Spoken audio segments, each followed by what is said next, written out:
तुम्हारी नजरों में गुरु और परमात्मा दो हैं क्या एक ही? भगत जी एक हैं और एक ही होते हैं, समझ तो रहे हो? भगत जी देखो इतना सुनो पहले, मेरी नजरों में तो सफा सफा बता रहा हूँ भगत जी, अपनी नजरों में गुरु और परमात्मा दो हैं, समझ चलो रहे हैं? कोई बात ना भगत जी, तो क्या दिक्कत है? हाँ, पॉइंट नंबर 1।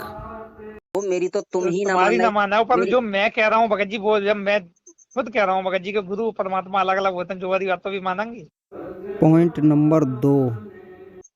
देखो इतना सुनो पहले, गुरु गोविंद दो खड़े ताकि लागू पाए, जो दोहा ना कोई आम दोहा ना है जी, हम्म। जो बात दोहा है, जो गुरु गोविंद दो खड़े, जो दोहा ना कोई आम दोहा मत मानियो भगत जी, समझ रहे हैं? जा दोहा को आम दोहा ना मानना है, तभी तो बात कर रहे हैं भगत जी, हाँ, इसी गुरु इसी दोहा गोविंद से। दो खड़े काके लागू पाए, भले हरि गुरु आपने गोविंद दियो बताया, समझ अब रहे हैं?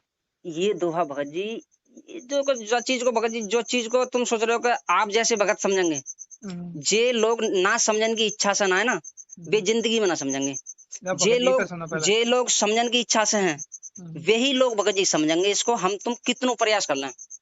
जो दोहा क्यों बना हुआ है, क्यों, क्या इसको मतलब है, क्या मतलब ना है, हमें इससे मतलब ही ना है। हम तो साफ शब्द देख रहे हैं गुरु जी के, हम्म, गुरु जी के साफ शब्द देख रहे हैं कि भैया गुरु गोविंद दोनों खड़े, किन के लागों पाए, बलिहारी गुरु जो आपनी, जो गोविंद दियो मिलाए। बस जो हाँ, तो इधर सुनो पहले, अब मेरी बात तो सुनो। अब जब बता। दोहा में जो लिख रही है कि भले हरि गुरु आपने जो गोविंद दियो बताए, हाँ, हम्म, तो भाई मेरे लिए यानी कि गुरु गोविंद दो, यानी कि दोनों हैं, समझ रहे हैं? मेरे गुरु हैं और इधर कबीर साहब हैं, चलो बढ़िया है समझ फिर। रहे हैं? तो भाई मैं तो गुरु संत रामपाल जी के पास छुआऊंगा, कबीर साहब के ना छुआऊंगा मैं, हाँ। बिल्कुल बिल्कुल। और मैं क्योंकि जहाँ पर नहीं हकीकत में, और मित्र विद्या मित्र संत रामपाल जी से हासिल करनी है, कबीर साहब से हासिल ना करनी है, समझ रहे हैं? भले चलो से कबीर भगवान हो पॉइंट नंबर 3।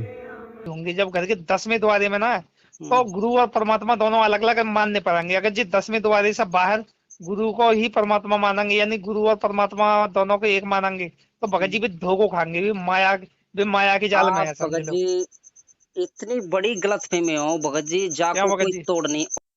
Point number 4। पर जैसा मान लो, एक पति को नाम हवा सिंह है, एक पत्नी के और बाकी बाप को भी नाम हवा सिंह है, हम्म नाम दोनों एक ही। हम्म अब जहाँ पर नहीं जो वाली बात कहनी पड़ रही है मुझे, हम्म बाकी एक लड़की है, बाकी बाप को भी नाम हवा सिंह है और बाकी पति को भी नाम हवा सिंह है, हम्म, समझ रहे हैं? नाम दोनों एक ही है। बिल्कुल और भगत बिल्कुल जी भी इंसान दोनों अलग अलग हैं, बिल्कुल समझ रहे हैं? बिल्कुल तो बिल्कुल। जापानी ना जो ही सिस्टम आ जाता है, वो तो भाई जब बाबू एक नाम मिनट आवे एक वो। मिनट, रुको रुको रुको। हाँ, यही हाँ। तो गलतफहमी है हमारी, जो आप उदाहरण दे रहे हो। इस हम्म, उदाहरण को निष्कर्ष कहा है दो चीज, हम्म, इसको निष्कर्ष है दो चीज। क्या और चीज बताओ? परमेश्वर ने साफ कह रखी है कि गुरु गोविंद दो नहीं भाई, और दो हम्म, समझे वो दो जग जाई। और फिर उन्होंने बता दिया कि तेरे में और मेरे में कोई दूसरी भाव समझेगा, यानी गुरु में और सतपुरुष में अगर कोई दूसरा भाव समझता है तो वो न के उसके घट में फिर काल बैठ जाएगा आके। जो भगत गुरु जी को और परमेश्वर को अलग अलग दृष्टि से देखते हैं, तो परमेश्वर ने सत्संग में बता दिया कि उसके घट में काल बैठा हुआ होता है। तो बिल्कुल सही है परमेश्वर के वचन। भगत जी से दास की कम से कम 2-3 घंटे ज्ञान चर्चा चली थी इसी मैटर पर, मगर भगत जी नहीं मानने को तैयार थे। दास ने सबूत भी पेश किए सत्संग के जरिए से, मगर फिर भी नहीं माने भगत जी। दास ने कहा दास एक वीडियो बनाकर और डालेगा अगर आपकी जो है बुद्धि खुल जाए कुछ तो, मगर शायद ही है वो अब भी इस चीज़ को मानने को तैयार हों, क्योंकि ऐसे जो भगत होते हैं उनके अंदर एक काल भगवान की इतनी बड़ी शक्ति होती है कि उसको वो जीत नहीं पाते हैं, क्योंकि उनकी दृष्टि में दो दिखते हैं उन्हें, सतगुरु और परमेश्वर, उन्हें दो दिखते हैं। और परमेश्वर क्या कह रहे हैं इस सत्संग में आप खुद ही समझ गए होंगे। और सुनाते हैं भक्तों आपको आगे सत्संग।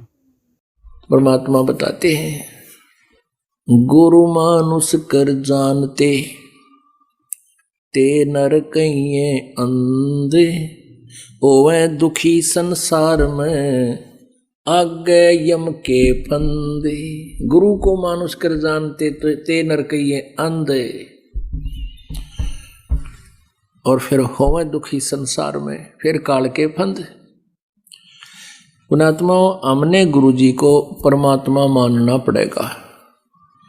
परमात्मा मानने से हमारी यह प्रॉब्लम सोल्व होएगी, नहीं तो नहीं हो सकती।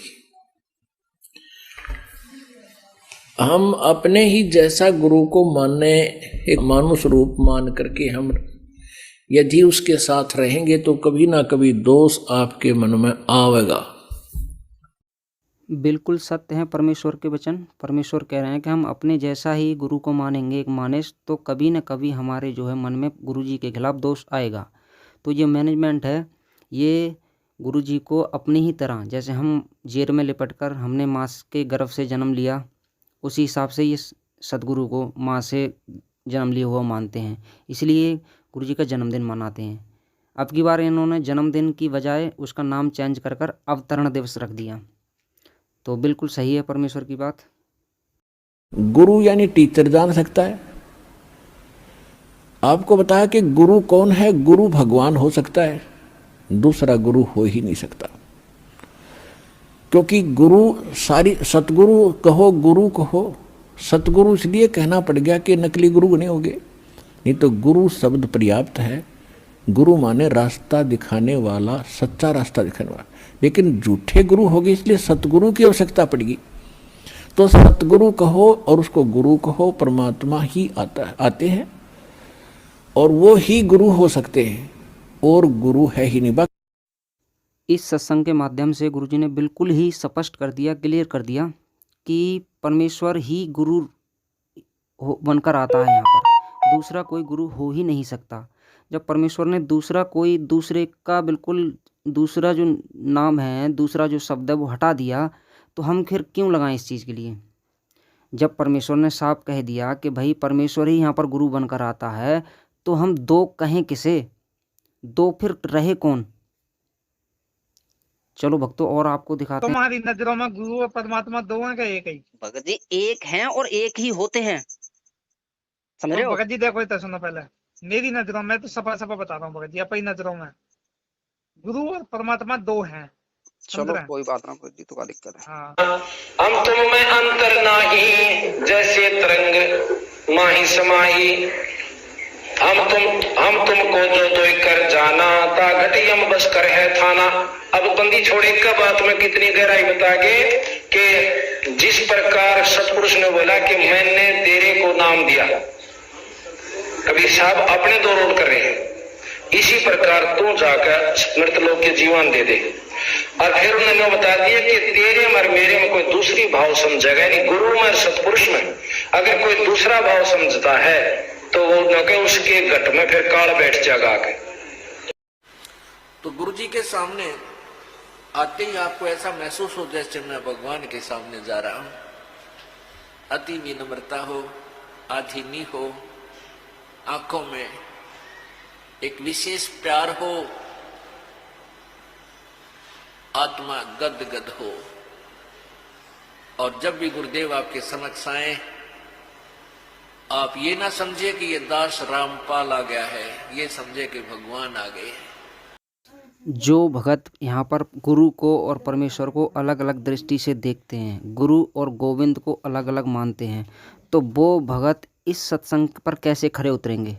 परमेश्वर क्या कह रहे हैं कि जब आप सदगुरु के पास जाओ तो ये मत सोचना ही कि गुरु के पास जा रहे हैं, ये मत समझना कि संत रामपाल जी के पास जा रहे हैं, ये समझना कि भगवान के पास जा रहे हैं। तो ये कैसे समझेंगे।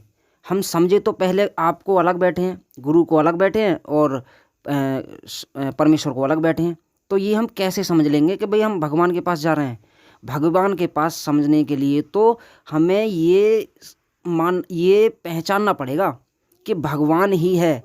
भगवान के पास जाने के लिए भगवान को पहचानना पड़ेगा। जब हम मानेंगे, हमारी अंतरात्मा मानेगी कि ये भगवान है। हम कैसे मान लेंगे भाई, अगर कोई कह दे कि मतलब ये टट्टी को सोना बताए कि ये टट्टी भाई सोना है, ये हम कैसे मान लेंगे उसे। जब वो सोना है, सोने को तभी सोना माना जाएगा। तो ये परमेश्वर एक कहते हैं कि भाई गुरु को भगवान मानना पड़ेगा, मगर नहीं, परमेश्वर ही गुरु होता है और परमेश्वर ने सत्संग में बता भी रखा है। चौथे अध्याय के 32 और 34वें श्लोक में कहा है कि भगवान वो परमात्मा स्वयं आकर के अपने मुख कमल से तत्व ज्ञान प्रचार करता है। उसके अंदर यज्ञों की जानकारी, धार्मिक अनुष्ठानों की जानकारी विस्तार पूर्वक कही गई है, वो तत्व ज्ञान है। उस तत्व ज्ञान को तत्वदर्शी संतों के पास जाकर समझ, यानी गीता ज्ञान दाता भी उस तत्व ज्ञान से अपरिचित है। वो गॉड गिवन ज्ञान है, वो तत्व ज्ञान है। भगवान आकर स्वयं देता, अपने मुख कमल से बोलता, सच्चिदानंद घन ब्रह्म, वो परम अक्षर ब्रह्म। गुरु जी के प्रति गुरु की महिमा आप प्रतिदिन पढ़ते हो, नित्य नियम है, लेकिन आप पढ़ते हो उसके ऊपर विवेचन नहीं करते। आप प्रतिदिन क्या सुनते और पढ़ते हो? कबीर दंडवत गोविंद गुरु बंधु अविजन सोए, पहले बहे प्रणाम तेन नमो जो आगे होए। कबीर दंडवत गोविंद गुरु, गोविंद गुरु माने गुरु भगवान को नमस्कार करूं। दंडवत गोविंद गुरु, गुरु भगवान, गोविंद माने भगवान, गुरु मीन गुरु। गुरु भगवान को दंडवत प्रणाम करूं और बंधु अविजन सोए, पहले भय प्रणाम ते नमो जो आगे होए। ऐसे महापुरुष गुरुदेव के तुल्य आगे और पीछे जो भी आए हैं उन संतों को नमस्कार है। गुरु और गोविंद वाला जो कंसेप्ट है वो परमेश्वर ने इस सत्संग में बिल्कुल क्लियर कर दिया है कि गुरु और गोविंद एक ही होते हैं। जो दो मानते हैं वो दो जग जाते हैं, यानी गुरु गोविंद दो नहीं भाई, दो समझे वो दो जग जाई। दो जग यानी नरक। दोजक बहिष्ठ सभी ते देखे, दोजक नरक और बहिष्ठ। जिसके सिर पर कृपा गुरु की, वो दुख कैसे आएगा।